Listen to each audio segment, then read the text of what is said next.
Recently এক রাজ্যসভার সাংসদকে কিন্তু হোয়াটসঅ্যাপ থেকে ব্যান করে দেওয়া হয়েছে। তো হোয়াটসঅ্যাপ থেকে ব্যান করে দেওয়ার কিন্তু অনেকগুলো রিজন থাকে। তো আজকে আমি আপনাদের সাথে 10-12টা রিজন বলবো যেগুলোর কারণে কিন্তু আপনার হোয়াটসঅ্যাপটা ডিলিট হয়ে যেতে পারে চিরদিনের জন্য। অর্থাৎ আপনি যে নাম্বার দিয়ে হোয়াটসঅ্যাপ আপনি ইউজ করছেন সেই নাম্বার থেকে কিন্তু আর কোনোদিন আপনি হোয়াটসঅ্যাপ খুলতে পারবেন না। যে সাংসদের এই হোয়াটসঅ্যাপটা ব্লক করে দেওয়া হয়েছে সেই সাংসদ বলছে যে আমি কোনো প্রকারে কিন্তু ভায়োলেশন করিনি, অর্থাৎ টার্ম অ্যান্ড কন্ডিশন যেগুলো ছিল হোয়াটসঅ্যাপের সেগুলো কোনো কিছু আমি ভায়োলেট করিনি, বাট তারপরেও কিন্তু আমার হোয়াটসঅ্যাপটা ডিলিট করে দেওয়া হয়েছে বা পুরো ব্লক করে দেওয়া হয়েছে। তো শুধুমাত্র কিন্তু একটা রিজন থাকে না এই হোয়াটসঅ্যাপ ব্লকিংয়ের জন্য বা হোয়াটসঅ্যাপের যে আপনার নাম্বারটা রয়েছে সেটা ব্লক হওয়ার জন্য। তো আজকে আমি টোটাল 8-10টা জিনিস আপনাদের সাথে শেয়ার করব যাতে করে আপনারা বুঝতে পারেন যে কী কারণে আপনার হোয়াটসঅ্যাপটা ব্লক হয়ে যেতে পারে বা কি করা যাবে না, যাতে আপনারা একটু সতর্ক হয়ে যান। সো ওয়েলকাম ভিউয়ার্স, কেমন আছেন আপনারা সবাই? আশা করি সবাই ভালো আছেন। আমি আছি আপনাদের সাথে Dipak Sarkar from Bengali tech squad. আর বেঙ্গলি টেক স্কোয়াডের নতুন এপিসোডে আপনাদের সবাইকে স্বাগতম।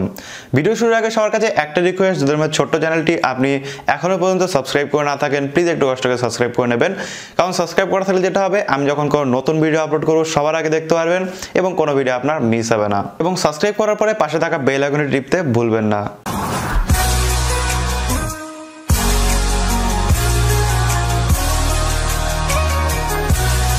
অশ্লীল, অবৈধ, মানহানি এবং কাউকে হুমকি দিলে কিন্তু আপনার হোয়াটসঅ্যাপটি ব্লক হয়ে যেতে পারে। যে কোনো বড় অপরাধকে যদি আপনি উস্কানি দেন তো সেক্ষেত্রেও কিন্তু আপনার হোয়াটসঅ্যাপ ব্লক হতে পারে। এছাড়া যদি আপনি কোনো ভুয়া অ্যাকাউন্ট তৈরি করেন এবং সেটা দিয়ে লোককে যদি ডিস্টার্ব করেন তো সেক্ষেত্রে কিন্তু আপনার হোয়াটসঅ্যাপ ব্লক হয়ে যেতে পারে। একসাথে একাধিক মানুষকে যদি আপনি মেসেজ করেন, অর্থাৎ যে নাম্বারগুলো আপনার ফোনে সেভ নেই বাট একাধিক নাম্বারে আপনি একসাথে মেসেজ করছেন, তো সেক্ষেত্রে কিন্তু অনেক সময় স্প্যাম ধরা হয় এবং সেক্ষেত্রে কিন্তু আপনার হোয়াটসঅ্যাপটি ব্লক হয়ে যেতে পারে। অনেক সময় কি হয়, অনেক পণ্ডিত মানুষজন আছে যারা হোয়াটসঅ্যাপের কোডিং চেঞ্জ করতে যায় বা হোয়াটসঅ্যাপটাকে পুরো চেঞ্জ করতে যায়। তো সেক্ষেত্রে যদি আপনি এরকম কাজ করতে চান সেক্ষেত্রে কিন্তু হোয়াটসঅ্যাপ যদি বুঝতে পারে তাহলে কিন্তু আপনার হোয়াটসঅ্যাপ ব্লক হয়ে যেতে পারে। আপনি যদি কোনোভাবে হোয়াটসঅ্যাপের মাধ্যমে কোনো ভাইরাস বা মালওয়্যার ছড়ান তো সেক্ষেত্রে আপনাকে ব্লক করে দেবে।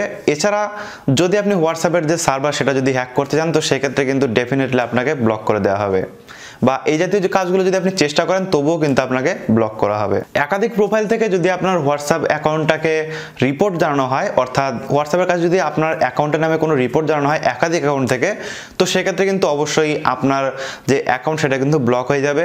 এছাড়া যদি আপনি থার্ড পার্টি কোনো ক্লায়েন্ট ইউজ করেন যেরকম হোয়াটসঅ্যাপ প্লাস বা জিবি হোয়াটসঅ্যাপ, তো সেক্ষেত্রেও কিন্তু আপনার হোয়াটসঅ্যাপটি ব্লক হয়ে যেতে পারে। সম্প্রতি হোয়াটসঅ্যাপের এক রিপোর্ট অনুযায়ী মোটামুটি গত 3 মাসে 50 লাখ হোয়াটসঅ্যাপ অ্যাকাউন্ট ব্লক করে দেওয়া হয়েছে এবং যার মাধ্যমে কিন্তু 75% ছিল কোনো রকম রিপোর্ট ছাড়া, অর্থাৎ মাত্র 25% ছিল হচ্ছে রিপোর্টযুক্ত যেসব হোয়াটসঅ্যাপ ব্লক করা হয়েছে সেইগুলো, বাকি 75% কিন্তু আদার রিজনের জন্য। অর্থাৎ আগে কতগুলো আমি রিজন বললাম, তো এই কাজগুলো যদি আপনি করে থাকেন সেক্ষেত্রে কিন্তু অবশ্যই আপনার হোয়াটসঅ্যাপটি ব্লক হয়ে যেতে পারে। তো এইগুলো সম্পর্কে অবশ্যই সতর্ক থাকবেন এবং এই কাজগুলো অবশ্যই করবেন না।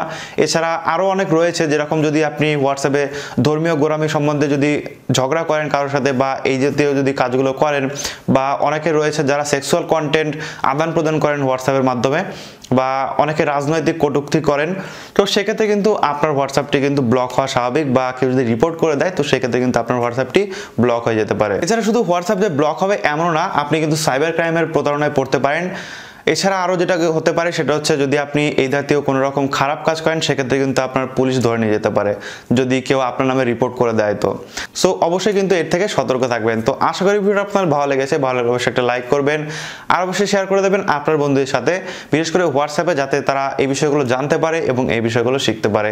থ্যাংক ইউ সো মাচ ভিডিওটা দেখার জন্য। দেখা হবে নেক্সট ভিডিওতে। টাটা।